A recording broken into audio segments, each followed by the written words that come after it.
এই যে বাবু নিয়ে এসেছি। এই বালন তো দেরি হয়। হ্যাঁ এত দেরি কোন কি বলি তুই? উস্তাদ আপনি তো সারা বছর মিস্ত্রি কাজ করবেন, আজকে দেন আমি মিস্ত্রি দেই আর আপনি হেলবারি করুন। কর আসো কেন কষ্ট করবি কর। কাম যখন আজকে দিচ্ছে শুধু ঠিক আছে।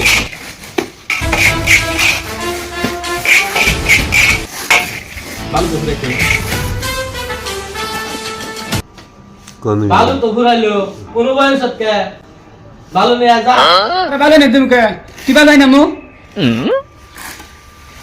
কথা আসছিল কি মিস্ত্রি কারা হেলবার কারা। তোর তো সুযোগ দিছি। এখন মিস্ত্রি তুই হেল্পার আমি। আমি তো গেল মিস্ত্রি হই তোরা এনে বহাই তুমি দে বাহ। বালু যা এখন যা।